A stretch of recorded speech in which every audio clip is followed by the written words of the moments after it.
Bienvenidos a otro episodio de ¿Qué hay de nuevo, profe? Hola, Walter. Hola, ¿cómo estás? Estoy bien, ¿y tú? Qué bueno tenerte de vuelta. Gracias. ¿Puedo pedirte que por favor inicies de nuevo con una palabra de oración? Sí, claro. Padre Celestial, una vez más necesitamos sabiduría celestial para hallarle sentido a la información colectiva en el mundo. De modo que pido tu presencia y que nos ayudes a ser libres. En el nombre de Jesús. Amén. La última vez hablamos de todas los diferentes aspectos y cosas pasando en el mundo en el frente político y cómo se relacionan con la profecía. Y mencionaste La Familia, una serie documental en Netflix.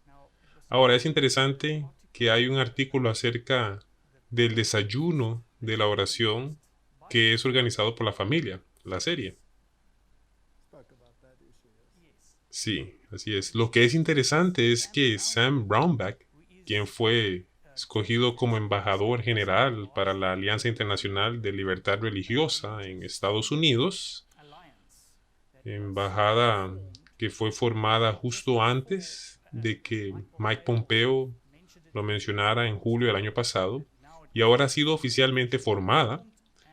Y la noche justo antes del desayuno de oración se reunieron y 27 países ya se han unido oficialmente a esta alianza.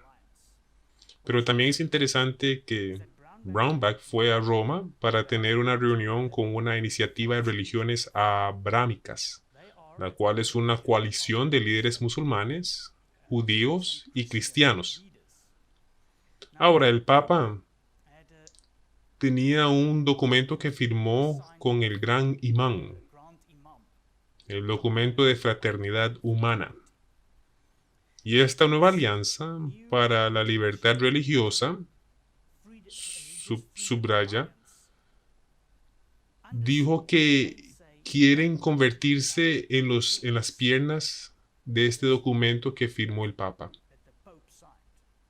¿Qué tienes que decir al respecto? Bueno, esto es incluso una larga historia, ¿no?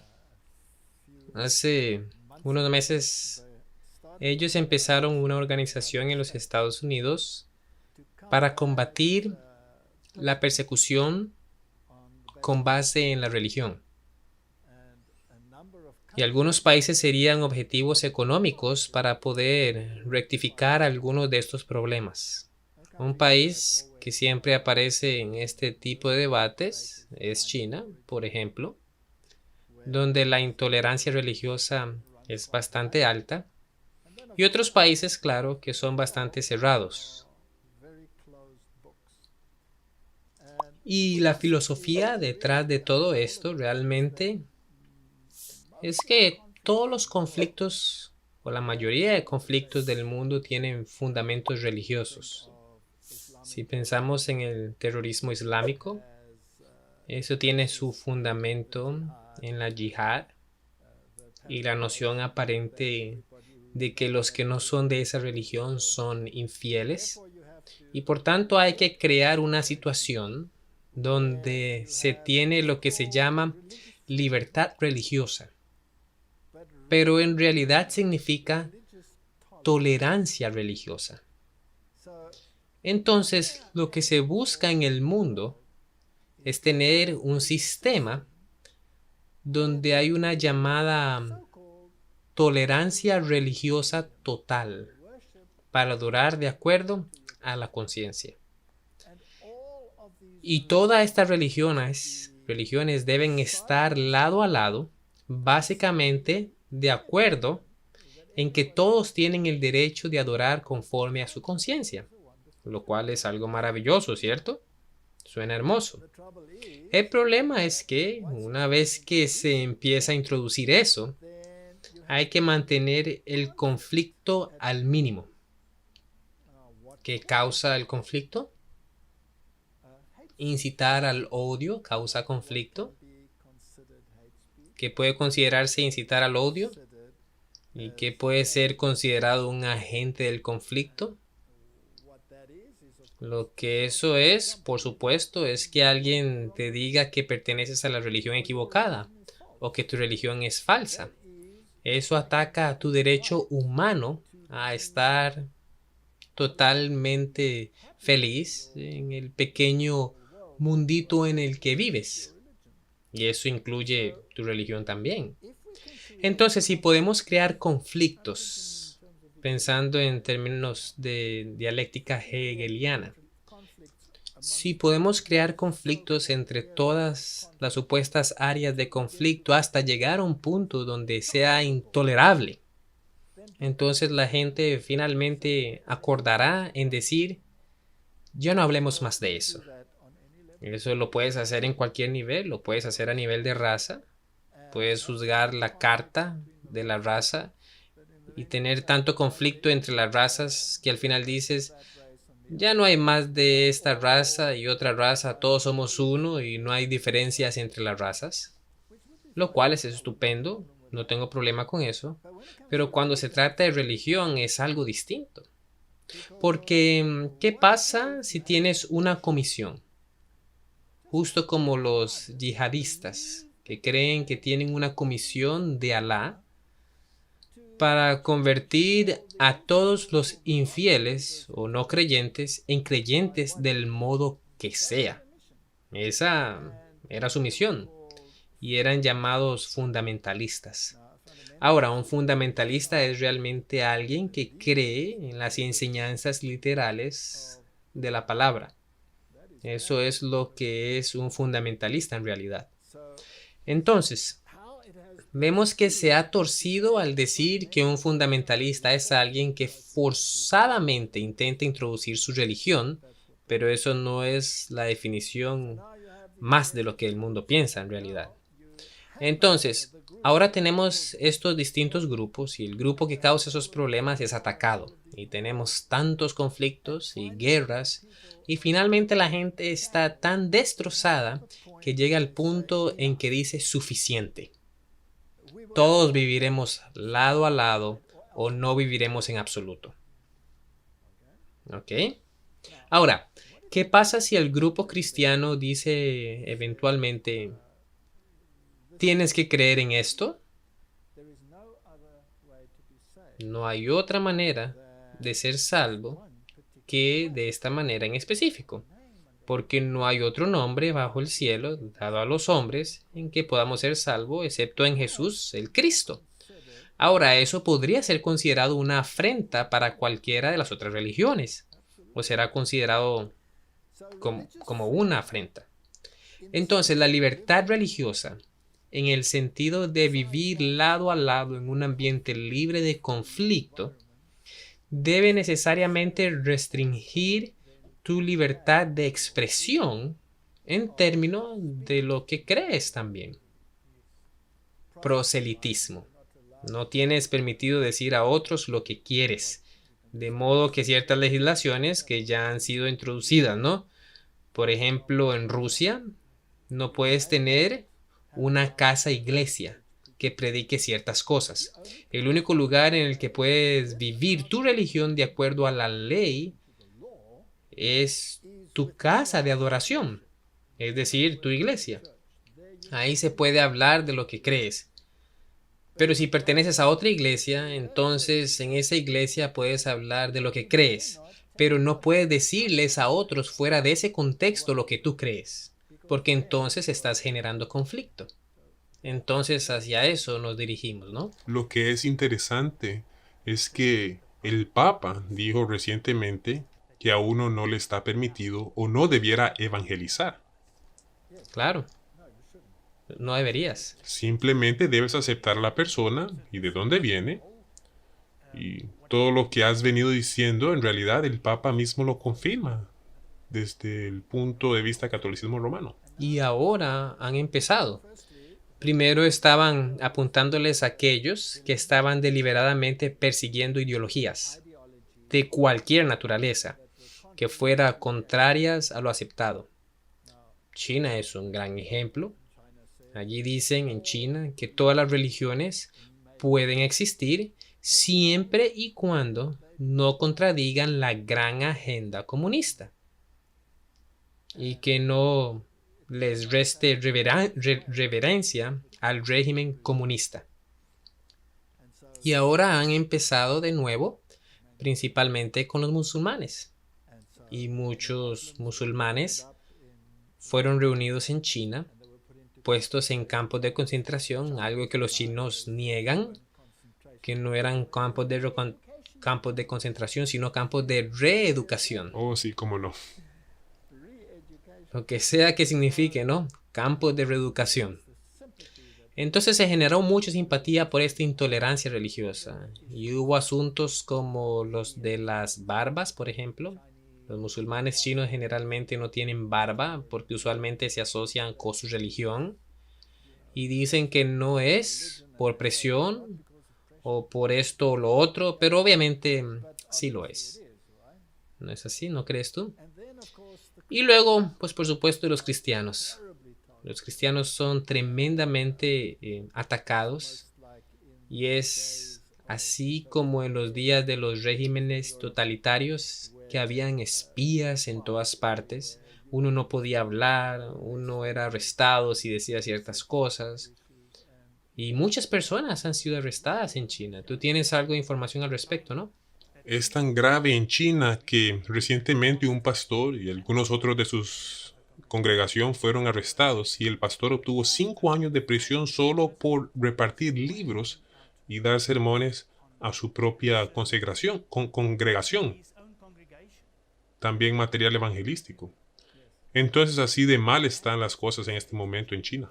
Ok, ahora miremos el escenario.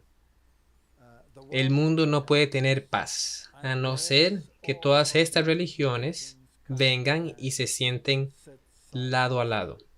¿Cuáles son las más intolerantes? Como hemos dicho, China. Corea del Norte.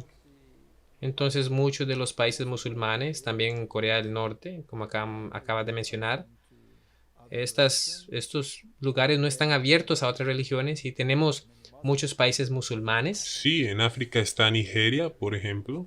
Sí, algunos países africanos. Y es interesante que algunos de estos países musulmanes ahora están abiertamente defendiendo esta tolerancia. Y el Papa fue, como ya sabemos, el que firmó el documento con uno de los imanes jefes y decidió que iría por este camino de fraternidad, de trabajar juntos. Algo más, es interesante que ese documento también es para la reeducación. También es para la reeducación. Y en mayo van a tener la discusión de cómo reeducar al mundo y a la juventud, ¿no es así? Y todos han sido convocados. En realidad no puedo decir invitados porque en realidad han sido convocados. Correcto. Y normalmente el que convoca es el que lidera, ¿no es así? Absolutamente. Entonces, todo esto está encajando. ¿Cuáles países deberían entonces todavía abrir sus puertas? Arabia Saudita es un país bastante cerrado. Esa situación debe de cambiar. Y está aparentemente cambiando en realidad. Veo que no es uno de los 27 países que han firmado que iban a trabajar juntos por la libertad religiosa. Pero estamos a tiempo. Estamos a tiempo, sí. Empezamos con 16, ¿no? Y ahora tenemos 27 países y obviamente desean que sean todos los países. Y eso fue de un día para otro. Justo antes de que tuvieran la reunión era 17 países y en esa misma noche ya fueron 27. Entonces eso puede progresar muy rápidamente. Correcto. Entonces estos países quedan por abrir sus puertas, como Pakistán y todos esos que tienen sistemas tan cerrados de intolerancia. Incluso países como Egipto. Hay mucha gente allí que está en la cárcel por muchas cosas. Periodismo, religión, entre otros. Esta igualdad debe venir al mundo. Ahora, ¿cómo abres esas puertas? ¿Cómo haces que un régimen que es tan cerrado empiece a abrir sus puertas? Bien, si la población se emociona, si se sienten insatisfechos con su situación y cómo los tratan, si ellos empiezan a sentir que sus libertades son quitadas hasta el punto en que no puedan vivir de la manera que su ideología lo exige, entonces eso puede crear un cambio. ¿Dónde vemos eso? En China, por ejemplo. Bueno, en Hong Kong. Hubo muchas protestas por muchos meses en Hong Kong porque ellos no quieren esa estructura opresora desde la cima que existe en China. Y luego tenemos otros países que supuestamente hacen parte de China, como Taiwán, pero ahora está el coronavirus. Interesante. Y encuentro este coronavirus bien fascinante, porque primero expone una debilidad, un régimen autoritario que está conteniendo el virus, aislándolo, pero al aislarlo detienes el movimiento de millones de personas. Y no solo detienes el movimiento de millones de personas, sino el de miles de millones de dólares en mercadería. Entonces esto no afecta solamente a la gente, sino a toda la economía. Afecta a las importaciones y la manera en que el gobierno trata a la gente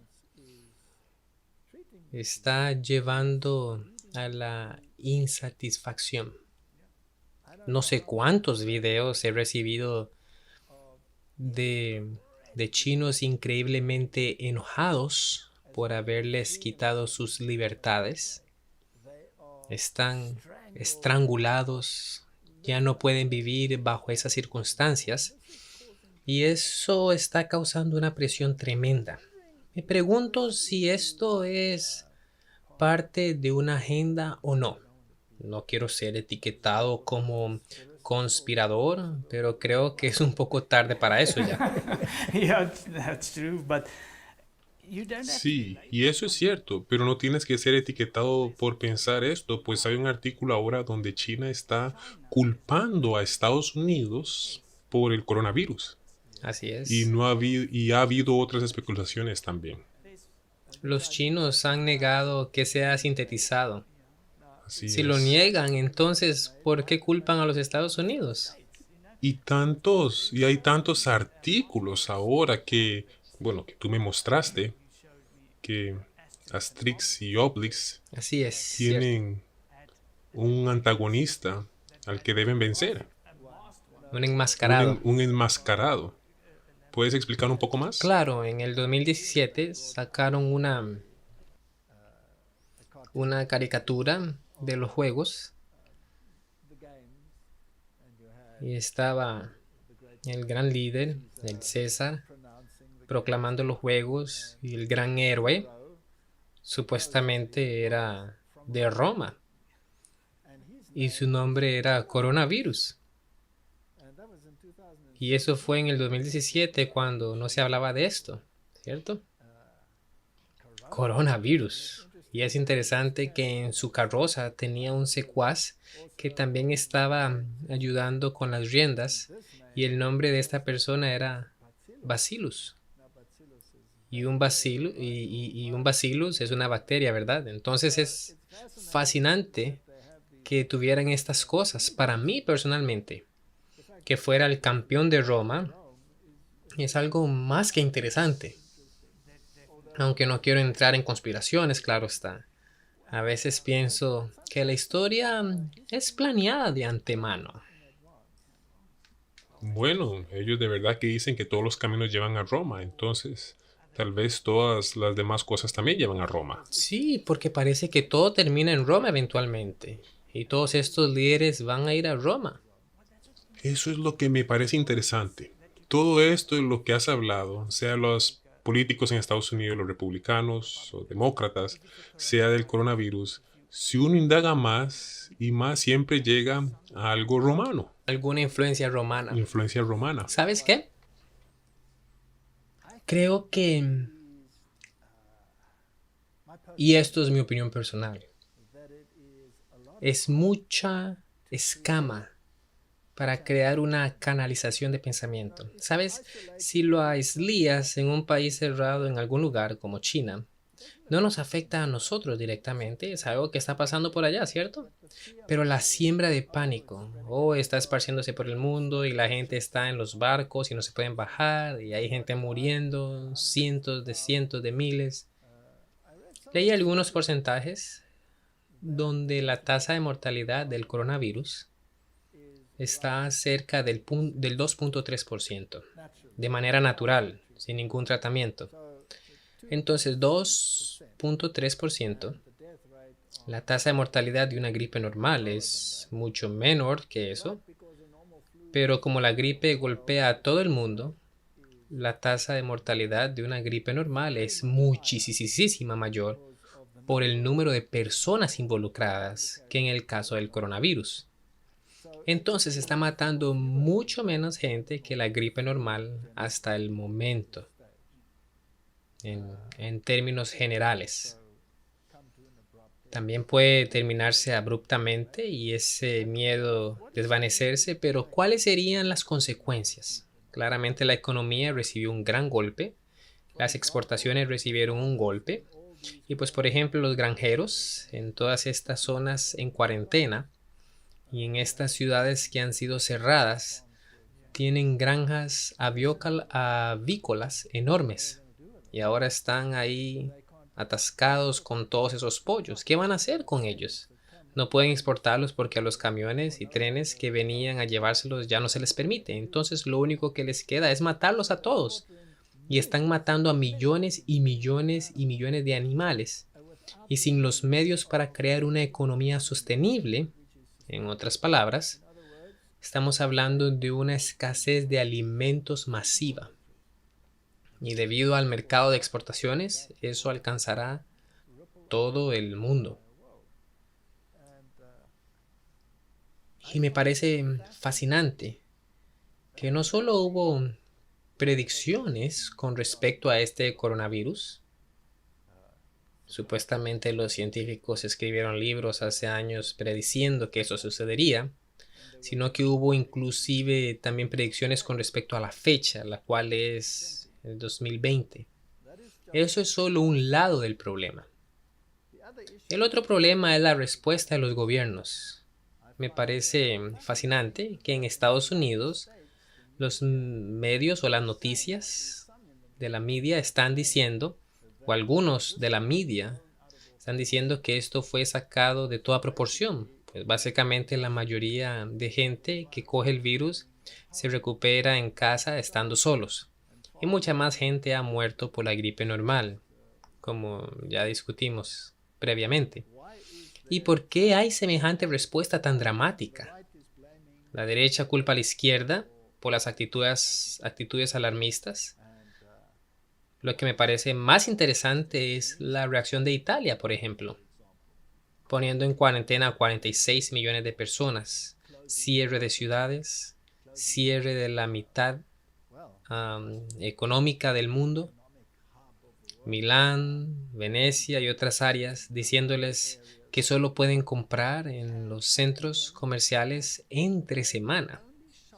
Pero interesantemente, no los fines de semana. Es bien, pero bien extraño. Ellos no pueden comprar los fines de semana y solo hasta las 6, no después de las 6. Eso es muy extraño. ¿Acaso este virus solo ataca después de las 6 de la tarde en punto o los fines de semana? ¿O será que es una estrategia de bloqueo? Uno no quiere empezar a especular o entrar en teorías conspirativas, pero sea como sea, la Biblia nos dice que llegará un tiempo en el que no podremos comprar o vender.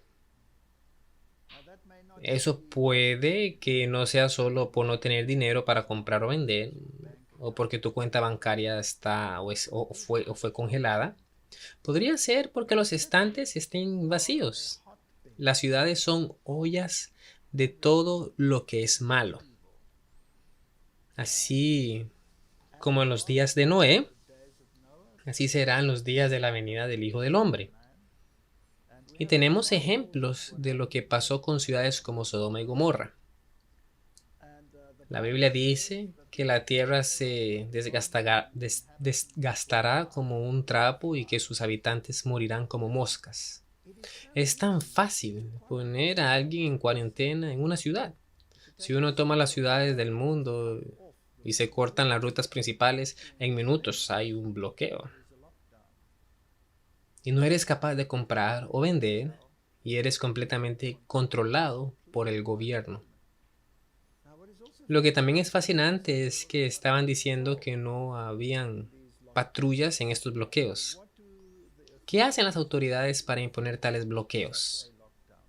¿Las autoridades responsables de imponerlos son inmunes al virus?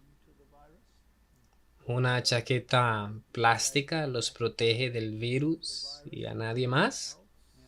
Entonces hay un par de cosas que no suenan muy verídicas. Aún así, lo que es real o aparentemente es irrelevante, ¿cuáles son las consecuencias? ¿Vemos los eventos bíblicos desenvolverse? Y yo creo que sí. ¿Es esto un anticipo o abrebocas para un evento futuro? Bueno, si miramos dónde empezó, en China, y luego se movió hacia Irán. Es interesante que esos dos países no son muy comunicativos cuando se trata de lo que sucede. Y luego se movió a Europa, y luego Italia sufrió el golpe más duro. Y luego en Estados Unidos hubo un par de casos, y luego en Sudamérica hubo los primeros casos, y luego Sudáfrica tuvo su primer caso, y entonces la esposa, la persona infectada en Sudáfrica también lo cogió o se infectó. Y es interesante que incluso algunos de los políticos han estado en contacto. Algunos políticos estadounidenses y están también en autocuarentena. Entonces, sí, esto podría ser un esquema mundial o podría ser una realidad. El tiempo lo dirá. Entonces, un problema local en nuestro mundo moderno ya no es local. Se convierte en un problema internacional. Entonces, si uno junta todos estos factores y la gente está insatisfecha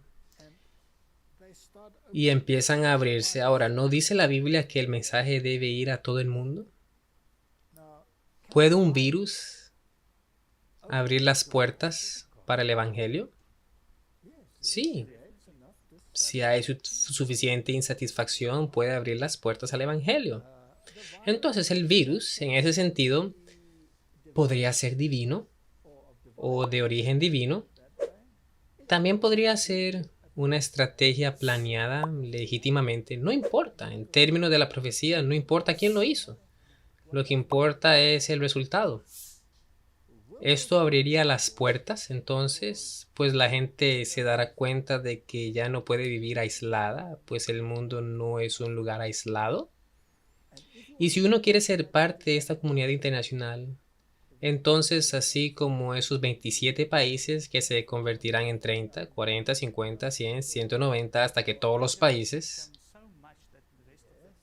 así es, y entonces dirán, bien, no seremos tan estrictos, no seremos tan estrictos con respecto a la religión, pero tenemos que tener algunas reglas y lineamientos.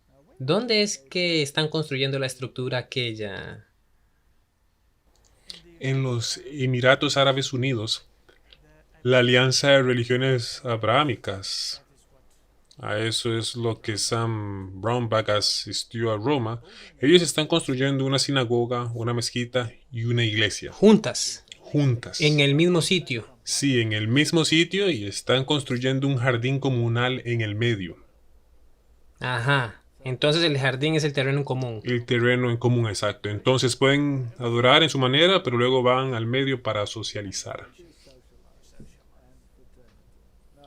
Hacia eso es que creo que todo está dirigiéndose. Y para que eso se desarrolle en poco tiempo, se necesitan calamidades de grandes magnitudes. Entonces, mientras más aumenten las calamidades, más incrementa la presión de implementar estas cosas. Y como todos estamos interconectados y todos necesitamos trabajar juntos en estos problemas, eventualmente dirán suficiente. Paz y buena voluntad a todos los hombres. Paz, paz. Viviremos lado a lado. No nos atacaremos más. Pueden creer en lo que quieran, siempre y cuando lo que ustedes crean no interfiera con esta fraternidad común. Y hasta ahí llega la comisión del Evangelio. Y si te atreves a seguir con la comisión del Evangelio, entonces te convertirás en el enemigo. Eso interfiere con la norma aceptada que se ha vuelto central para la iniciativa de paz del mundo. La palabra dice paz, paz y luego Destrucción repentina. Creo que estos son vehículos para traer un orden mundial que satisfará las metas de adoración del archienemigo y excluirá a Jesucristo como único Salvador del mundo. Una cosa más antes de terminar hoy. Cambio climático y coronavirus. Menciónanos algo al respecto. Eso me parece todavía aún más extraordinario. Cuando hablan del coronavirus y las razones por las que estas epidemias surgen y por qué tenemos más enfermedades zoonóticas, siempre lo vinculan con el cambio climático. Y eso es para mí de lo más impresionante. Entonces el coronavirus o cualquier virus está vinculado con el cambio climático. Y hay artículos que lo vinculan con la pobreza humana, con los